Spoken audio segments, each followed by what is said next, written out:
Hi guys, welcome to my channel. My name is Jim McKay and I want to talk to you today about why I regret buying the DJI Pocket 3. And let's get into it. Reason number one. I'm known to make some unwise decisions when it comes to my photography equipment. I took out my DJI Pocket 3. I set it up on the dash of my truck and decided I would slowly drive across a bridge and talk about something. Being able to share how impressed I am with the DJI Pocket 3 now that I've figured out that low light mode is a thing. It really is a thing. Like if I'm going to film... Oh!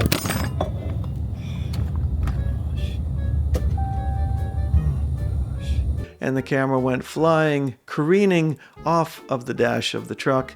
I couldn't do anything. I was driving and I just held the wheel, and out of the corner of my eye I watched it roll down onto the floor and smash on some wrenches that I had left on the floor. Just bang. And it was a bad bang. Like it was a bad sound. But it still seems to work. I could turn it on again so you can see. Camera's still running. And it is working. But the problem I have with the camera is just the fact that there's this little gimbal, like this little gimbal is on it. And I just think, it's just a matter of time. It really is a matter of time before I destroy this thing, because that's what I do. Like I drop things. I've dropped my Sony a7 III on the floor from this desk I'm recording from right now, from about 3 feet to the floor, and smash. But it's a big, heavy, full-frame camera, and there's not a scratch. I don't think I could find a scratch on where it fell. I've got my Canon 5D Mark II, which I've dropped from about 5 feet onto pavement, and I don't think I could find the scratch where that fell. Okay, so this is my 5D Mark II, and yeah, actually, I think that's a scratch. There's also the GoPro Hero 10 Black. This one is in the media mod. I wouldn't be as comfortable dropping this, but you know what? If I dropped it, it's a GoPro. It'd probably be fine. But this, I would be afraid to drop this. I really would. It just seems like something that there is going to be some filmmaking decisions that I will make where I'll probably be afraid to use it. And I may decide to choose another camera just out of safety concerns. So point number two, the second reason why I think it was a bad idea for me to buy this camera is the cost.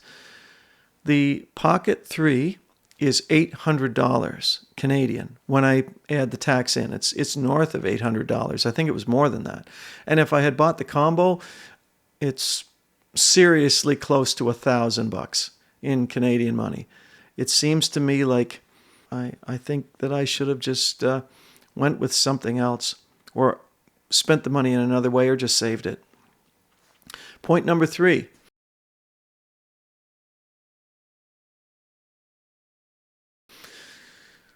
It does a lot of things. The camera's amazing. It can do a lot of things. So maybe if you're a person who doesn't have a camera right now, or you're just using your smartphone, it might make good sense to buy this camera.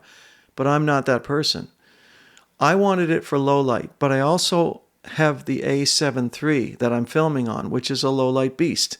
I put the right lens on that and it can almost see in the dark. I also have my iPhone, the 14.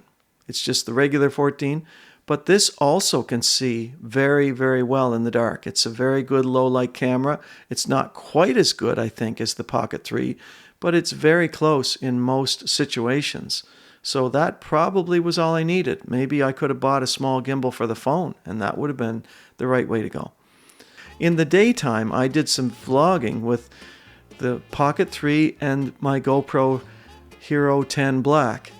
And the truth is, in the daytime, at 5.3K on the GoPro Hero 10 Black, I think I liked the video that I got from the GoPro maybe better than the Pocket 3 with the 1-inch sensor. Yeah, it's fantastic, but the GoPro did a really great job, and I really liked the footage I got out of it. So it's like the other cameras put together filled the needs I had, and I was just maybe pushing myself to get something that I really didn't need. What am I at? I'm at 3, I think.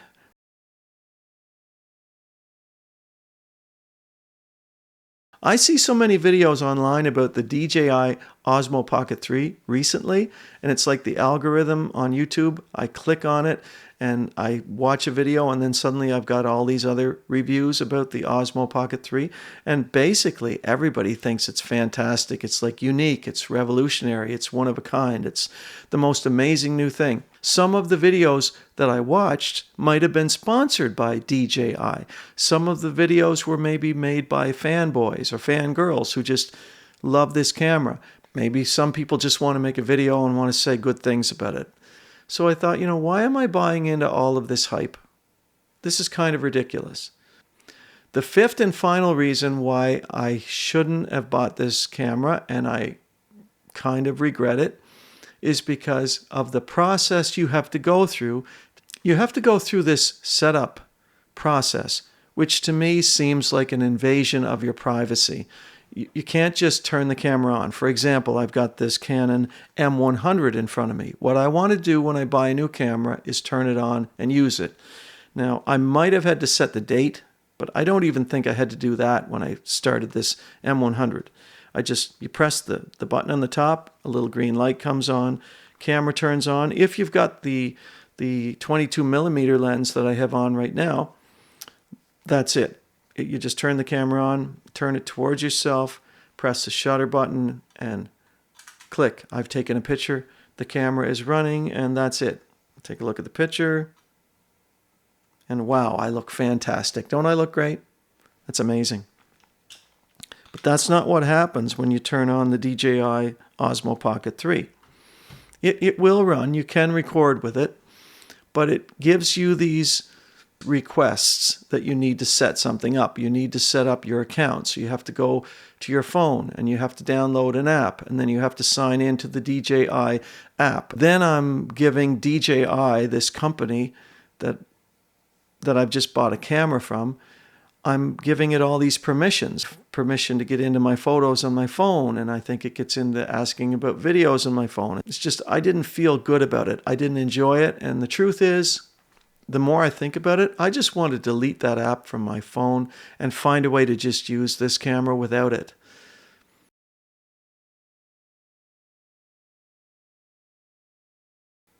All right. Okay. I think that wraps it up, guys. I mean, I don't want to be too hard on this camera. It is pretty fantastic. There are a lot of things I like about it, and it might be just the camera you want. But truthfully, if I could go back and do this again, I think I would just wait. I'd let the reviews continue to come in. I'd give some people a few months to try it out, see how durable it really is, maybe after 3 months, 6 months, and also after the hype is kind of worn down, then think about whether I really would want to buy this camera.